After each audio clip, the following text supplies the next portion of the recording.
Good morning, everyone, and welcome to the PivotBoss pre-market video for Friday, August 4th, 2023. I am Frank Ochoa, aka PivotBoss. Happy Friday, everyone.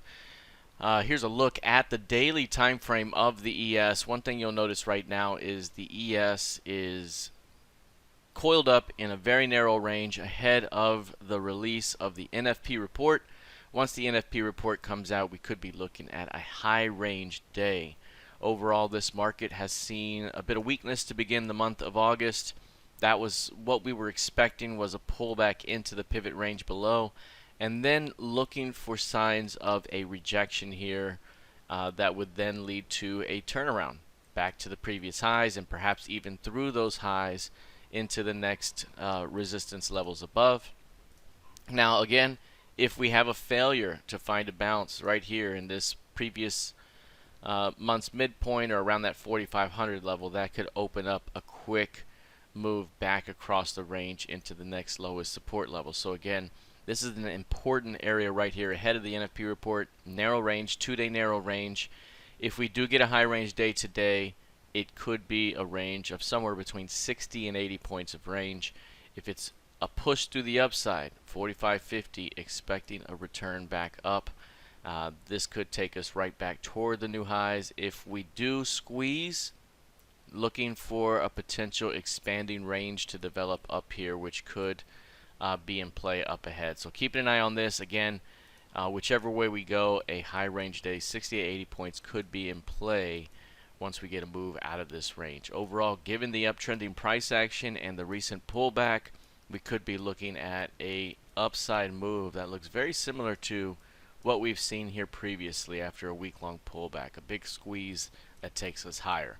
Failure to hold 4,500 opens up new lows back below. If we take a look here at the NQ, similar price action inside day, very narrow range day, or very close to an inside day. The current range right now, 56% of average. For the ES, we're trading at about 64% of average. The average has been fairly low here recently. Now this is an important zone right here as well. Price closing below the previous month's low price, a squeeze back above, and you're squeezing back toward the 15.9 and 16K zone.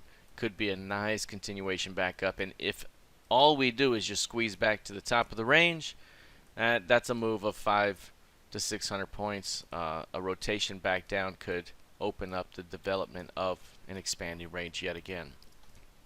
Overall, this market has remained quite bullish, but a failure to maintain market structure here, a failure to hold this edge, would open up the next rotation down, and from there, would price bounce back, or do we rotate back down even further? Overall, this market has not seen much in the way of multi-week pullbacks. It's barely been able to do a one-day pullback here lately. Of course, that can change at any time, but at the same time, this market remains bullish until proven otherwise. So can it prove otherwise here, or do we get another squeeze? Keep an eye on the current 2-day highs here above the 15,550, 15,560 zone. Will open up quite the squeeze up ahead. If we take a look here at crude oil. Crude oil right now, quite a bit of strength in the previous session. Big time reaction at the previous low, a big push through the midpoint. There was a little bit of a hiccup midday, and then it just forcefully pushed higher yet again. Very strong market right now, again on headline risk, headline news. Overall, if we are to remain bullish here, we have this test right here that's going to be very important. Can we get a test here? And if so, how does the market respond? This is the level that the market has not been able to push beyond for a very long time, and instead has rotated back below. So you can see right there, 83.50. Ever since it broke back below it here last November, it's had an extreme reaction to these levels over and over again. So even if we do push up here, do we get another rotation back down, up ahead? Keeping an eye on this zone up here.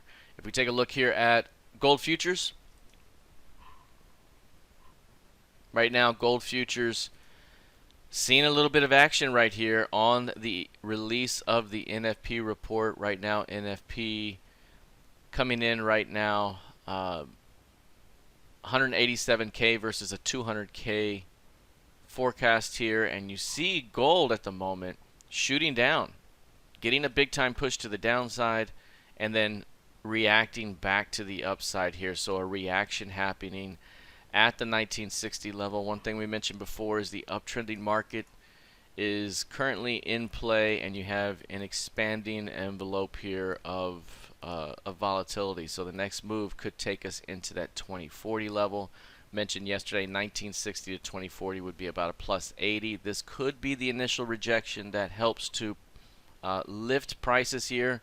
Got to continue to hold that 1960 level, so we'll keep an eye on that as it develops throughout the rest of the day. And lastly, taking a look here at the YM. Post NFC right now, or NFP rather, you see the YM with a very minimal reaction at the moment, a little up, a little down, still inside day, 166 points of range, and it's been averaging exactly 289 points over the last 5 and 10 day splits.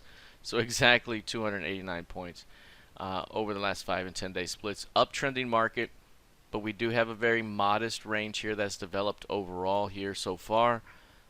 During this pullback here, it's looked very similar to some of the pullbacks we've seen previously. Do we get a breakaway day today that changes the trend back up? Can price push back through the 35,500 level, for example? Above 35.5, and you're opening up a return back toward recent highs. Again, maybe we're developing an expanding range here, so even if we get new highs, we could swing back down and continue to develop up here. So keep an eye on this range right now. Super narrow 2-day range developing, a lot of compression here. Do we get a breakout here on NFP? And if so, if it's to the upside, we could be looking at a trend day scenario to the upside ahead. All right, that is it for now. We'll see how this develops the rest of the session. Good luck, trade well, and I'll see you in the trading room. Take care.